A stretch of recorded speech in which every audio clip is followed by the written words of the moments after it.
পূর্বাচলে রাজুকের plot বরাদ্দ দুর্নীতির অভিযোগে সাবেক প্রধানমন্ত্রী শেখ হাসিনা এবং তার মেয়ে সাইমা ওয়াজেদ পুতুল সহ 18 জনের বিরুদ্ধে গ্রেফতারি পরোয়ানা জারি করেছেন আদালত। বৃহস্পতিবার সিনিয়র বিশেষ জজ আদালত এই আদেশ দেন। দুদকের অভিযোগ সক্ষমতা এবং ক্ষমতা অপব্যবহার করে নীতি বহির্ভূতভাবে পূর্বাচলে 10 কাঠা প্লট তুলে নেন পুতুল, আর এতে সংশ্লিষ্ট সরকারি কর্মকর্তাদেরও অভিযুক্ত করা হয়।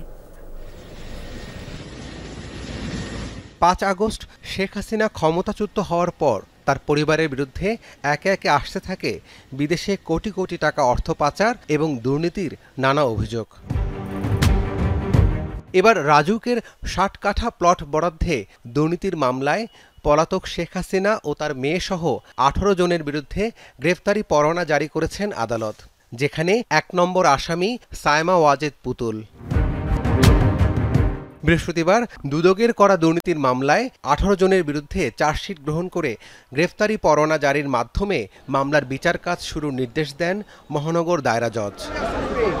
মামলায় বলা হয়, ধানমন্ডিতে তার পরিবারের নামে রাজুকের বরাদ্দ করা আবাসন থাকলেও সেটি গোপন রেখে ক্ষমতার অপব্যবহার করে পূর্বাচল নতুন শহর প্রকল্পের প্লট বরাদ্দ নেয় সাইমা ওয়াজেদ পুতুল। আবেদন ছাড়াই এই বরাদ্দ দেন রাজুক ও গণপূর্ত মন্ত্রণালয়ের কর্মকর্তারা।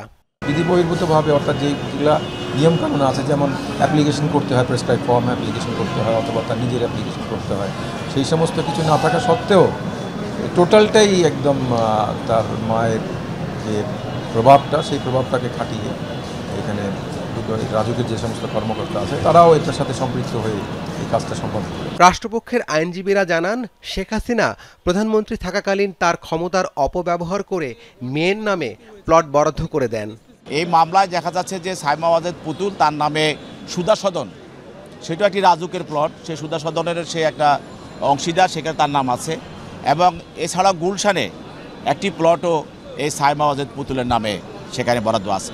তাহলে রাজুকের এই বরাদ্দগুলো থাকার পরেও বেআইনিভাবে তারা দেশের রাজুকের কোনো আইন অমান্য করে তাদের নামে এই প্লটটা নেওয়া হয় এবং শেখ হাসিনা নিজে তা প্রধানমন্ত্রী থাকা অবস্থায় সে ক্ষমতা অপব্যবহার করে তার মেয়ের নামে এই প্লটটি নেওয়ার বিষয়ে সে সহযোগিতা করে।